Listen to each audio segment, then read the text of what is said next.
በዚህ ሰዓት እጅግ አሳሳቢ መረጃ ተሰምቷል። በኦሮሚያና በሲዳማ ድንበር መካከል ከፍተኛ ግጭት ተቀስቅሷል። እነዚህ የኛ ሀገር ፖለቲከኞች እቺ አንድ እንቁላል ጥላ ሀገር እንደምታምስ ዶሮ መስለው ይታዩኛል። እኛ እየራበን እናንተ አትበሉ። የመንግስት ሰራተኛው ሊያብድ ትንሽ ነው የቀረው። አሁን ከባህር ዳር በተሰማ መረጃ መሰረት በጣና ሐይቅ የጀልባ አደጋ ተከስቶ የሰዎች ሕይወት ማለፉ ተሰምቷል። ያሳዝናል፣ በጣም ያሳዝናል። አንድ አሽከርካሪ በረሃ ተንከራቶ ከስንት አጋችና አፋኝ ጋር ተጋፍቶ እንዲህ አይነት ውሳኔ። ሰላም ሚኒስተር ይባላል። በግማሽ ቀን የብሔራዊ መግባባት እያለ እየበተነ የትኛው መግባባት ነው የተፈጠረው? ያረጃል ያለም ዝና። ሰላም የተወደዳችሁ የዩአስቲ ቤተሰቦች እንደምን አላችሁ? ድጋሚ በአዲስና በወቅታዊ መረጃ ተመልሼ መጣሁ። በጣና ሐይቅ ላይ አሳዛኝ የሆነ አደጋ ተከስቷል። ክርስቶስ ሰምራ ሊያነክሱ ሄዱ ኦርቶዶክሳውያን ጀልባው ተገልብጦ መሞታቸውን የወጡ አዳዲስ መረጃዎች አሉ። እነሱ መረጃዎች የምንመለከት ነው የሚሆነው። ሁላችሁም ይህን ቪዲዮ ከመጀመሪያችሁ በፊት ላይክ አድርጉት። አሁን ከባህር ዳር በተሰማ መረጃ መሰረት በጣና ሐይቅ የጀልባ አደጋ ተከስቶ የሰዎች ሕይወት ማለፉ ተሰምቷል። የክርስቶስ ሰምራን ዓመታዊ የዋዜማ በዓልን ለማክበር በጣና ሐይቅ ላይ ይጓዙ በነበሩ ምዕመናን ላይ ነው የጫነቻቸው ጀልባ በመስጠሟ አደጋው የተከሰተው ተብሏል። ጀልባዋ በርካታ ሰዎችን አሳፍራ በመጓዝ ላይ ሳለች በደረሰው በዚህ አሳዛኝ አደጋ የሟቾቹ ቁጥር በውል ባይታወቅም የባህር ዳር ፈለገ ገነት ቅዱስ ጊዮርጊስ ካቴድራል ሰንበት ትምህርት ቤት ባወጣው መግለጫ ላይ ጥልቅ ሐዘን እንደተሰማው ገልጿል። ተቋሙ ለሟች ቤተሰቦች መጽናናትን የተመኘ ሲሆን ሕይወታቸው ያለፉ ምዕመናን ቁጥር በርካታ ከመባሉ ባለፈ ቁጥሩ አልታወቀም። ለሟች ቤተሰቦች መጽናናትን እመኛለሁ። ምክንያቱ ታወቀ። የበርካታ ወገኖቻችን ሕይወት የቀጠፈው የጀልባው መስመጥ አደጋ በአሁኑ ሰዓት ምክንያቱም ታውቃል። ታዲያ በአሁኑ ሰዓት በተሰማው መረጃ መሰረት ጀልባው ከሌላ ጀልባ ጋር በመጋጨቱ እንደሆነ በአሁኑ ሰዓት ተሰምቷል። እስካሁን ድረስ የሟቾች ቁጥር በውል እንዳልታወቀም ተሰምቷል። መረጃው እንደተመለከታችሁት ነው። የክርስቶስ ሰምራን ዓመታዊ ክብረ በዓል ሊያከብሩ የወጡ ኦርቶዶክሳውያን ጀልባው ከሌላ ጀልባ ጋር ተጋጭቶ አደጋ ደርሶባቸዋል። የሟቾችን ቁጥር ገና አልታወቀም። እስቲ ከዚህ አደጋ የተረፈ አንድ ወንድማችን ያስተላለፈው መልእክት አለ። እሱን ተመልክተን እንመለስ። ትናንትና የጀልባ አደጋ የተረፉ አባት ናቸው። ምን እንደሚሉ ስሟቸው እና ያተረፋቸውን ሰው ሲያገኙ ምን አይነት ሪአክሽን እንደሚያሳዩ ተመልከቱ። ምን የተጋጨው ነገር አለ? ሞገዱ ነው ተጋጭቶ ይሄኛው ሰጭኖ ሲሄድ ያኛው በታስ ሲመጣ አፍንጫና አፍንጫ ተጋጭቶ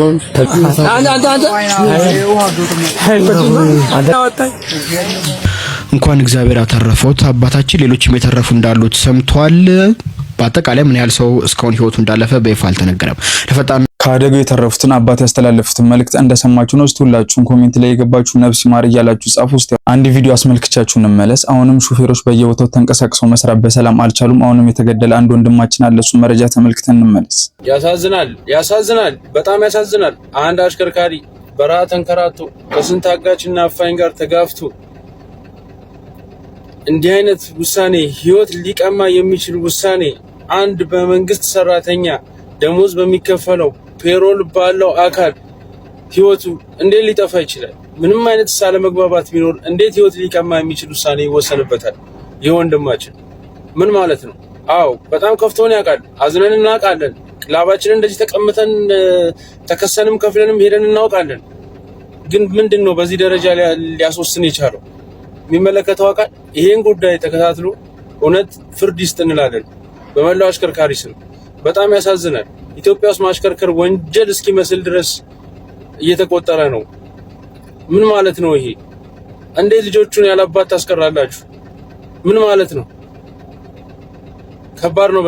በጣም ከባድ። ቪዲዮ እንደተመለከታችሁት ነው። አሁንም ሹፌሮች በየቦታው በሰላም መንቀሳቀስ አልቻሉም። ከዚህ በፊትም ብዙ ቪዲዮ ተመልክታችኋል ብዬ አስባለሁ።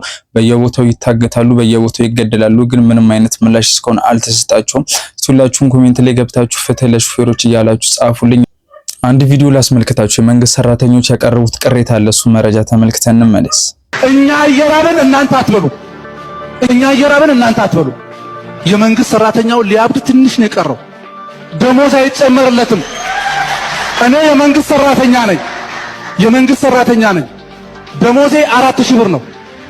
ተከራይቼ ቤተሰብ መርቼ አልችልም። ስለዚህ የመንግስት ሰራተኛውን እዩት። በዚህ በኩል ኑሮ ውድነት፣ አንድ አልጋ የምታዘረጋ ቤት እኮ 5000 ብር እየተባለ ነው ያለው። ስለዚህ ወዴት እየሄድን ያለ ነው? እዚህ ሀገር ላይ ያላችሁ ባለሀብቶች ወደዳችሁም ጠላችሁም ከኔ ጀምሮ ከባሰብን በራችሁን ሰብረን እንመጣለን። በራችሁን ሰብረን እንመጣለን። እኛ ብን እናንተ አትበሉ፣ እኛ እየራብን እናንተ አትበሉ። ስለዚህ እዚህ ሀገር ላይ ያላችሁ የመንግስት ባለስልጣኖችና እዚህ ሀገር ላይ ያላችሁ ሚሊዮነሮች እኛ ድሆቹ ስንኖር ነው። እኛ ተርበን እናንተ ተንደላቃችሁ ዝም ብለን አንመለከታችሁም ያላችሁ። የኢኮኖሚው ጉዳይ አንድ መላክ አልተበጀለት ወደ እርስ በርስ መበላላት ያመራል የምንለው ወደን አይደለም። እና አዳነችና እና አብይ እንደሚቀድዱት አይደለም። በጣም አደገኛ ሁኔታ ተፈጥሯል። እርስ በርስ የሚያበላላ ሁኔታ ያለው ድህነት ማለት ነው። ከሁሉ በጣም ያዘንኩት የብልጽግናዋ ኢትዮጵያ ለጥቂት ፐርሰንቶች ለ2 እና ለ3% ገነት ስትሆን ብዙሃኑን የረሳች መሆኗን ትናንት ከአዲስ አበባ አንድ የፌስቡክ ጓደኛዬ የጻፈው መልእክት በጣም ነው ያዘንኩት። በአንድ ስጋ ቤት የታዘበውን ማለት ነው። ከዚሁ ጋር ስለሚሄድ ላቅርባት። ፍራውል ሀበሻ ይባላል ጸሐፊው። ዮናስ ጨርጨር ስጋ ቤት ነው። ይሄ ስጋ ቤት 1 ኪሎ ስጋ በ5800 ብር እየተሸጠ ነው። ወረፋም ያለ እዛው ነው። ማአት ሰው ነው ያለው። ቦታው የተዋከበ ነው። አብዛኞቹ ተጠቃሚዎችም ዴዲ ከስተመርስ ወይም የሁል ጊዜ ደንበኞች ናቸው ማለት ይቻላል። እንደዚህ አይነት ቦታዎች ላይ ሰዎች ሰብሰብ ብለው ለምሳና ለቅምቀማ በትንሹ በቀን 80 ሺና 100 ሺህ ብር ሲያወጡ ስትመለከት አዲስ አበባ ውስጥ አንዳንዱ የኑሮ ውድነት ጭራሽ አልደረሰበትም ያስብላል። እንደውም ኑሮስ ሲወደድ ደስ የሚለው የህብረተሰብ ክፍል አለ። ሀብታሙ ማህበረሰብ ኑሮ በመወደዱ ተጠቃሚ ነው እንጂ ተጎጂ አይደለም። ምክንያቱም እጁ ላይ ያሉት አሴትስ ዋጋቸው ከፍ ይላል፣ ቋሚ ንብረቶች ማለት ነው። ኑሮ ሲወደድ ይበልጥ የሚበለጽጉ ሰዎች አሉ። ምክንያቱም ንብረታቸው ሪል ስቴት፣ ፋብሪካዎች፣ መኪኖች፣ ዶላር ወይም የንግድ ዕቃዎች ከገንዘብ በላይ ዋጋቸው አብሮ ይወነጨፋል። ብር በያዝክ ቁጥር እየደህየህ፣ አሴት ወይም ንብረት በያዝክ ቁጥር ደግሞ እየበለጸጥክ የምትሄድበት ኢኮኖሚ ላይ ነው ያለ ነው። ስለዚህ የዋጋ ንረቱ ለአንዱ መቅሰፍት ሲሆን ለሌላኛው ደግሞ የሀብት ማማ መውጫ መሰላል ሆኖለታል። ብቻ አዲስ አበባ ውስጥ የሀብታምና የድሃው ልዩነት እጅግ ሰፍቷል።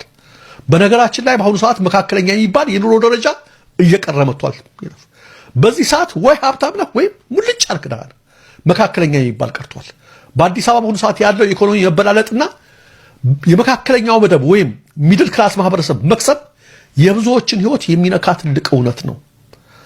አንድን ሀገር በኢኮኖሚ ደግፎ የሚይዘው ጎበዝ ልጅ ነው የጻፈው ከሚሰራው ላይ ግብር የሚከፍለውና የተረጋጋ ማህበረሰብ የሚፈጥረው መካከለኛው መደብ ደሞዝተኛው እንዲሁም መካከለኛው ነጋዴ ነው ወይም ነበር።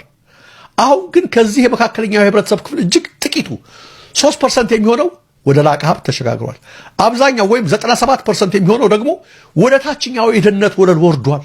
ወንድማችን በምሬት ያስተላለፈው መልእክት ተመልክታችሁታል። ኢትዮጵያ ውስጥ ያለው የኑሮ ውድነት በጣም የተለያየ ነው። ሲናገር እንደሰማችሁት ከሆነ አንድ ባለሀብት በቀን 80 ሺህ ብር ለመዝናናት ይወጣል። የኢትዮጵያ ህዝብ ግን በቀን 3 በልቶ ለማደር በጣም ከባድ ነገር ነው። እስቲ ሁላችሁም ሀሳብ አስተያየታችሁን ኮሜንት ላይ አስቀምጡልኝ። ስለ ዶክተር አብይ ወጡ አዳዲስ መረጃዎች አሉ፣ እነሱን ተመልክተን እንመለስ። ዶክተር አብይ እያለቀስን ነው። ሐኪም አስተምረን ሐኪም ታፍኖ እየቀረ ልጆቻችን ወጣው እየቀሩ አሁን ቀደም ጓደኞቻችን እንዳሉ ሁሉ በሁሉም ወረዳ ስንሞት ስንደግስ ከምንገናኘው ማህበረሰብ ጋር ተለይተን እየኖርን ነው ያለነው። ተቸግረናል። ዶክተር አብይ ከአንድ እናት 6 ልጅ 5 ልጅ አጠናል። ጃዊ ላይ የተደረገው ጉዳይ ለዚህ ሁሉ ምክንያት ሆኖ እኛ መሞት የለብንም። አስቆምልን። እኛ ከህይወት ጋር የፈጠርነው ጋብቻ መቀደድ አለበት። እኛ ጋር አልተቀደደም አለ 80 ሰላም ሚኒስተር ይባላል። በግማሽ ቀን የብሔራዊ መግባባት እያለ እየበተነ የትኛው መግባባት ነው የተፈጠረው? ለውጡን ለማስቀጠል ከፈለግን አንድ ቁጥር በማንነትና በሃይማኖት ላይ ከለውጡ በኋላ አገራችን አርኪ ለማየሆነች ነው። ብዙ ዜጎች እየሞቱ ነው። በተለይም ብሔርን ያነጻጸረ አማራ ላይ ያተኮረ ጥቃት እየተፈጠረ ነው። ይሄ ጥቃት ዛሬ እንዳልተፈጠረ ይገባኛል። ለረጅም ጊዜ ሲሰበክ የውሸት ትርክት ህዝብና ህዝብን ለማጋጨት ብዙ ተሰርቷል። በእርግጥ እንደ ምክር ቤት መቻቻል የሚለውን ይዘን አገርን ለማስቀጠል እየሄድን ነው። መቻቻል ሲበዛ የሚፈጠረው ልክ እንደምናዝንላቸው ውጭ ሀገራት እንደነ ሶሪያ እንደነ ሩዋንዳ ኢትዮጵያ ላትሆን የምችልበት እድል የለም። እኔ ተስፋ እየቆረጥኩ ነው። ከመቻቻል አልፈን ህዝብ እያለቀ ነው። ልናስቆመው ይገባል። ስሜቴን መቆጣጠር አቅቶኛል። ሳለት ስላደርኩት ለምን ንጹሐን ዜጋ፣ ለምን አርሶ አደር ላይ፣ ለምን እናትና ህፃናት ላይ ምን አረጉ? እኛን ለምንላቸው? እኛን ይጨርሱ። ንጹሐን ህዝብ እውነት ሰዎች ናቸው። እውነት እናትና አባት አላቸው። እውነት ልጆች አላቸው። እውነት ሃይማኖት አላቸው። እኔ የሚገርመኝ ሰላም በማስከበር የሚታወቀው መከላከያ ሰራዊታችን፣ የደህንነት ተቋማችን ምን እየሰራ ነው? አልሸባብን አይኤስአይኤስን ድባቅ እንዳንመታ ኦነግ ሸኔ አሸንፎት ነው? ህወሓት አሸንፎት ነው? እኔ በዚህ ህዝብ ላይ ለምንድን ነው ሁሉ ግፍ የሚፈጸመው? ምን ስለሆነ ነው? እኔ ዛሬ ሞራል እኮ የለንም። እኔ እጄን መጀመሪያ ላወጣሁት የመናገር ሞራል ስላጣሁ ነው፣ ግን አልቻልኩም። ስሜቴ ገፍቶኛል። ስሜቴን መቆጣጠር አቅቶኛል። ስለዚህ እኔ በስራ አጋጣሚ ብዙ ቦታ አይቻለሁ። ከአርቲስት ሃጫሉ ጀምሮ የተፈጠረው፣ ከዛም በፊት በሶማሌና በኦሮሚያ ክልል ሴቶች ምን እንደሆኑ ምን እንደደረሰባቸው፣ ይሄ ሁሉ የእርምጃ አወሳሰዳችን ደካማ ስለሆነ ይህን ማሸነፍ የሚያቅተው ኃይል አተን አይደለም። የውስጥ ኃይላችንን መርምረን ካላስተካከልን ነገ የውጭ ጥላትን እንዴት ነው የምንመክተው? እኔ መመለስ ካለበት ይሄ ነው። ተቃዋሚዎችም እኮ እያሉ ነው ምርጫ ታካሂዱ፣ መጀመሪያ እንግባባ እያሉ ነው። ለህዝቡ አልቆ ምንድን ነው የሚሆነው? እንበተን፣ እንፍረስ። አገር እንደ ቀልድ የሚፈርስበት መንገድ የለም። ስለዚህ ጨርሱ ከሆነ እኛን ይጨርሱና ከዛ ህዝቡን ይጨርሱ። አመሰግናለሁ። መረጃው እንደተመለከታችሁት ነው። እህታችን ፓርላማው ላይ በለቅሶ ያስተላለፈችው መልእክት ሰምታችሁታል። ንጹሃን ለምን ይገደላሉ? መፍትሄ ይሰጠን ስትል ተናግራለች። ሁላችሁም ሀሳብ አስተያየታችሁን ኮሜንት ላይ አስቀምጡልኝ። ወደ ቀጣይ መረጃ እንለፍ። የህዝብ ፍላጎት ነው እንዴ መግደል? የህዝብ ሃይማኖት ነው እንዴ ሰው ማረድ? የህዝብ ሃይማኖትና ሞራል ነው ህፃን መድፈር? እናት የ84 ዓመት እናት መድፈር? ሰውን ማቃጠል? ቤተክርስቲያን ማቃጠል? መስጊድ ማቃጠል? ይሄ የኢትዮጵያ ህዝብ ህልውና ነው ወይ?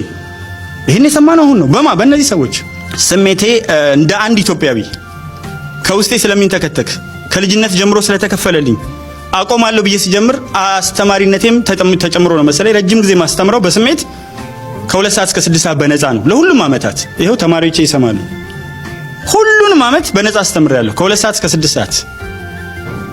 ስለዚህ ያ ነገር ውስጤ ስለሚመጣ አቆማለሁ እያልኩ ማላቆመው ይመጡብኛል። አባቶቼ፣ አያቶቼ፣ ቅድመ አያቶቼ ሀገር እንዴት አድርገው እንዳቆዩ፣ ሌላው አፍሪካ ሀገር እንዴት አንገቱን ደፍቶ እንደነበር፣ ሌላው እንዴት አድርገው ይሸከም እንደነበር፣ በጫንቃው ተሸክሞ ነጭ ይዞ እንዲሄድ እንደነበር፣ እየገረፉ ያሰሩት እንደነበር መንገድ። የኔ አባቶች ግን ገርፈው አይደለም መንገድ ያሰሩት። ጣሊያኖች ይናገራሉ። ሲገርፉት ብድግ አድርገው ወዲ ሰበይቲ ብሎ ይጨፈልቀዋል፣ ማላባሽ ብሎ ይጨፈልቀዋል። ዘራፍ ብሎ ስለሚጨፈልቀው እየለመኑ ነበር የሚያሰሯቸው። ጽፈዋል። ወደ አድዋ ሲሄዱ እኮ መሳሪያ ይዘዋል ሄዱ ማለት አብዛኞቹ። ከ100 ሺህ እኮ 75 ሺህ ባዶ እጁን ነው የሚሄደው። ታቦት አለ፣ ቄስ አለ፣ ካህን አለ፣ ሼክ አለ። መጨረሻ ምን ብሎ ጠየቀ አንዱ። ለምንድን ነው የሚሄዱት ብሎ ጠየቀ ተገርሞ። ማአት ሰው ባዶ እጁን ይሄዳል። ከዛ አይ ሰው ሲወድቅ አንስተን እንተኩሳለን፣ ቀምተን እንገላለን፣ መሳሪያ ይዘው አይደለም የሚመጣው። ስለዚህ ቀምተን እንዋጋለን ብሎ ባዶ እጃቸው የሚዘምቱ ናቸውና አያቸውና ማአት አጋሰሳለ አህያ ምን ከዛ መጨረሻ ላይ ምንድነው ያለው? እነዚህ ሰዎች ለውጊያ መሄዱ ሳይሆን ሰፈር የሚቀይሩ ይመስላል አለ። እነዚህ የኛ ሀገር ፖለቲከኞች እቺ አንድ እንቁላል ጥላ ሀገር እንደምታምስ ዶሮ መስለው ይታዩኛል። አንድ እንቁላል ትጥልና ሀገር ታምሳለች። በጣም ስለምትጮህ ብዙ ትመስላለች። የኢትዮጵያ ሕዝብ ደግሞ ብዙ ሊትር ወተት እየሰጠች ዝም ብላ እንደምትታለብ ላም ሆኖ እየታለበ ነው። በጣም የሚጎዱን ባለመደራጀታችን እንጂ በጥፊ ያን ልክ እናስገባቸው ነበር።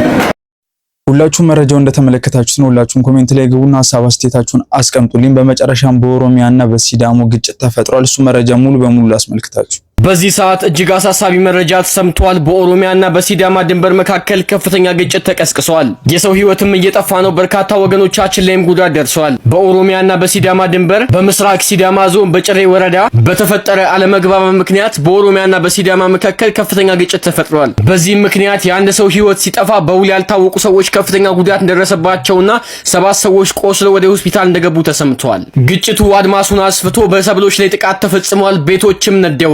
እጅግ በጣም ያሳዝናል። ቪዲዮ እንደተመለከታችሁት ነው በኦሮሚያና በሲዳማ ዙሪያ ግጭት ተቀስቅሷል። በዛ ምክንያት የአንድ ሰው ህይወት አልፏል። ወንድማችን ያስተላለፈውን መልእክት ሰምታችሁታል። ሁላችሁም እስቲ ኮሜንት ላይ ሀሳብ አስተያየታችሁን አስቀምጡልኝ። ለዛሬ ይዤላችሁ የመጣሁላችሁ መረጃ ይሄን ይመስላል። በቀጣይ መረጃ እስከምንገናኝ ቸር ቆዩ። ያረጃል የዓለም ዝና